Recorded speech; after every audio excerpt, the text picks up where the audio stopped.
My dear members and officers of the Christian Family Movement of the Philippines, coming from the different parts of the country, I'd like to thank all of you for your presence into this two-day 36th CFM Biennial National Convention. I'd like to thank Boy and Agnes Shambao for this past 2 years of their stewardship of CFM. I know there it was not an easy job because of the global pandemic. And we know that the changes in our lifestyle as a nation, as a people, as individuals, these changes can be crippling our regular normal behaviors, and that affected our meetings, our projects, our plans. Nonetheless, I'd like to thank Boy and Agnes for their creativity and resilience in managing this. And also, I'd like to thank Larry and Ibeth Mercado, our diocesan head of Pasig, our convention vice chair couple, for also miraculously coming up with a national convention that can also inspire and help all of us get back on our feet to do the building up of God's kingdom. And it gave me a nostalgic feeling when I said the opening mass. It was held at the Holy Family Barangay Capitolio, and I said this was my former diocese and parish, the Immaculate Conception, where Larry and Yvette were very much involved. And I like to challenge now and give this particular closing remarks to our dear Sunny and Tel Mendoza, our coming National Executive Vice President and Chair couple, and they'll be our National President soon. The challenge is to all of you. When we chose CFM, Gifted to Give, Called to Serve, the theme was in view of the 500 years of Christianity in the Philippines. We look at CFM, our giftedness, and how we can be of service still to the Philippine Church and to the service of Filipino families to safeguard the rights of families in our time. Little did we have an inkling that the pandemic would come, and little did we foresee perhaps the impact of these forthcoming elections, both of which events will be this coming year, 2021, 2022. And this to me is a major challenge for us CFMers. Under the helm of Sunny and Tel, I pray that we really would take extra effort to consciously be aware, be committed, and put into action all our resources so that we can be involved in the restoration of our people, of the families, given the impact of the pandemic. The pandemic has really shown us the way that the way to take care of people now. It's different from the way it used to be. Now we realize all of a sudden that all of us have a responsibility to build a healthy country, a healthy nation, a healthy community, and a healthy family. COVID-19 affects us all regardless of age, regardless of religion, regardless of our social status, rich and poor. All of us are affected. And to fully recover, we all need to be involved and to be on board in order for us to get back to our feet. So many have become jobless. So many poor have become poorer. And even our businessmen have complained.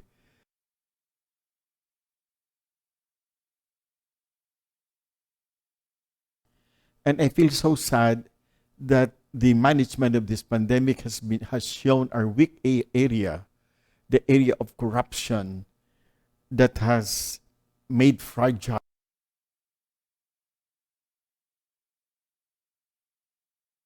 pandemic. And to me, it's so difficult, and I'm so very much concerned that the election this year also be part of this COVID restoration. And we know that the present election will be critical to the development of our country. I, I really am I'm really disgusted that somehow the choices that are available to us of the next leaders of our country would betray the best that we deserve.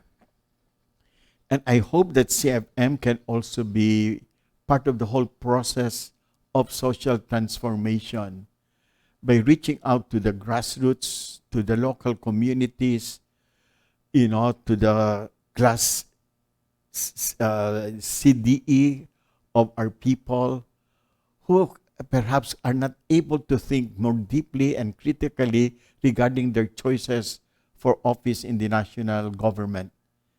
And we have to be part of that enlightenment process for the sake of your families, for the sake of your children. These are critical years.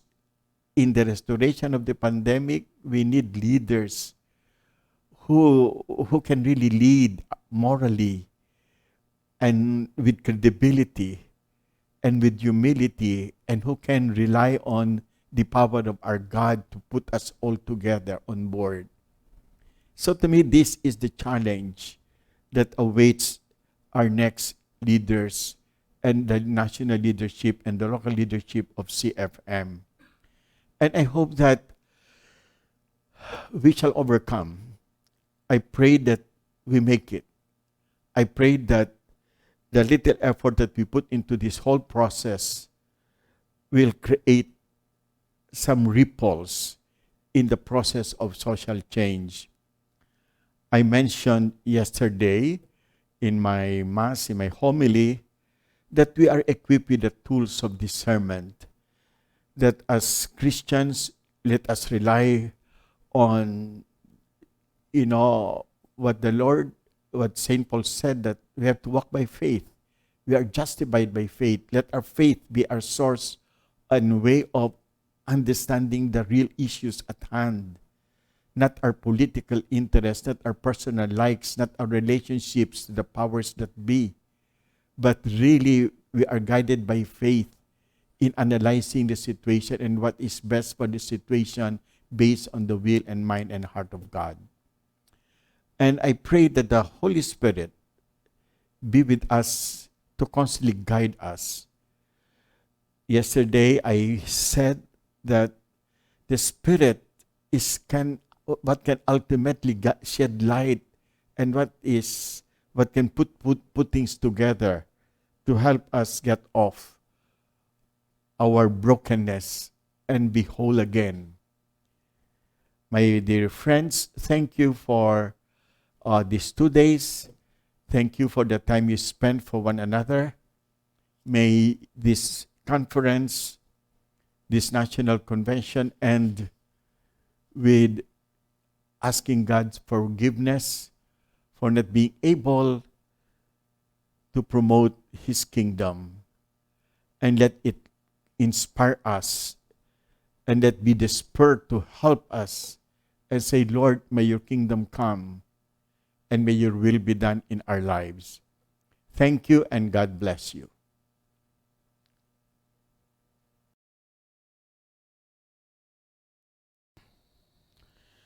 The Lord be with you.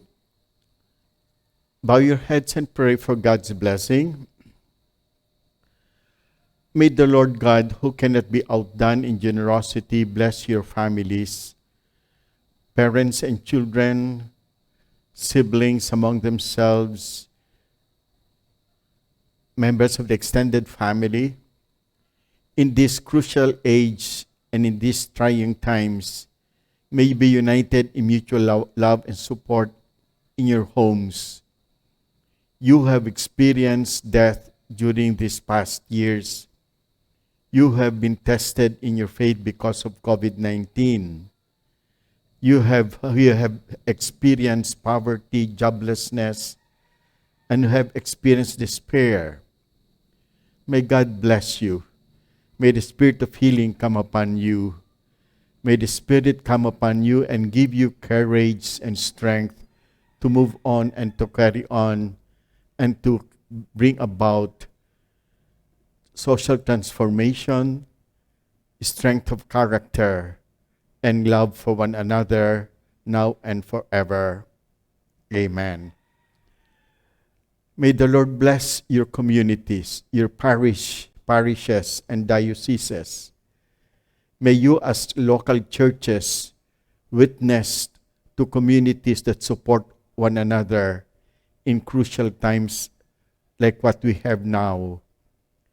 May you continue supporting each other when you experience hunger and helplessness, when you need each other in crucial times of support and helping those who are lonely, those who are lost, and those who need your comforting words, your healing presence. May you as a church witness to the body of Christ, whole and intact, witnessing to love, justice, and peace, now and forever. Amen. May the Lord bless our country in these coming years. May the Spirit of the Lord come upon all of us, all the established leadership of our land, so that they may see the burden of responsibility that comes with leadership. May they have conscience and consciousness, critical mind, sensitivity of heart, compassionate undertaking in all the things that they do to bring about a nation that rests on the justice and peace of God now and forever. Amen. And may the Lord God bless you, the Father and the Son and the Holy Spirit. Amen. Go in peace and proclaim the good news of the Lord. Thanks be to God.